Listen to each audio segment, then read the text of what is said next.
Up next, we have a woman who has been a pivotal figure in this battle. Yeah. She is a former heptathlete, Yeah. world-class coach, and co-author of Unsporting, How Trans Activism and Science Denial Are Destroying Sport. Yeah. Most days you can find her defending reality on Twitter. Yep. My Canadian friend, Coach Linda Blade. Woo!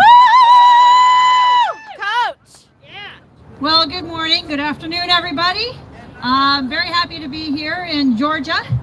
I am just so amazed. My name is Linda Blade. I have a PhD in kinesiology, and I'm now the president of track and field in the province of Alberta in Canada. I was also an NCAA All-American from the University of Maryland. Woo! So that's to say that I did benefit from Title IX, and I even benefited from the NCAA postgraduate scholarship to be able to continue my education as a scholar athlete. Yeah. And I feel like I owe it to all of us, to all of you, for giving me that opportunity to speak out on behalf of biology-based sport.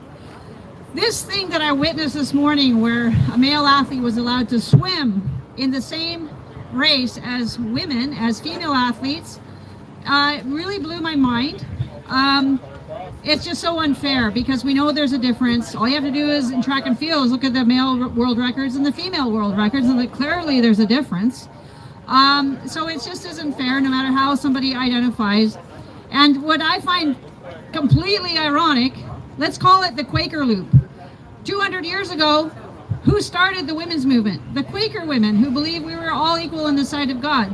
Now, 200 years later, a person representing the Quakers, Penn, is now bringing us back to the Dark Ages, and we had to do all this fighting in between. So, you know, when we weren't even as women in this country allowed to own property, everybody knew what a woman was. Yep.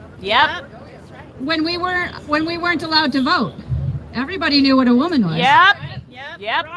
When we weren't allowed to be in sports, in colleges, and get scholarships, everybody knew what a woman was. Yep. And thank goodness for Title IX. And you know what? Even at the Olympic level, when we weren't allowed to be in the marathon because everybody's so worried about us, as our bodies and everything, we weren't even allowed to participate in a marathon until the Los Angeles Olympics in 1984. It took 84 years to allow women to be in the marathon. So when we weren't allowed to do that, they knew who a woman was. Yep. A woman was. Yep. They did know. So all of a sudden, here we are, 2022, and somehow we magically forgot what a woman is. How did that happen? Well, I would say it's just the inability to say no. Yeah. When a man wants something, nobody knows how to say no. Yep. And I would encourage the NCAA leadership, which has done all of us a great favor for so long, allowing women to have equal opportunities according to Title IX. You know what? Just stand up and say no. Leadership of the NCAA, just say no. Yeah. Okay? And Yeah. save our sports. Woo! Save women's sports. Woo! Thank you.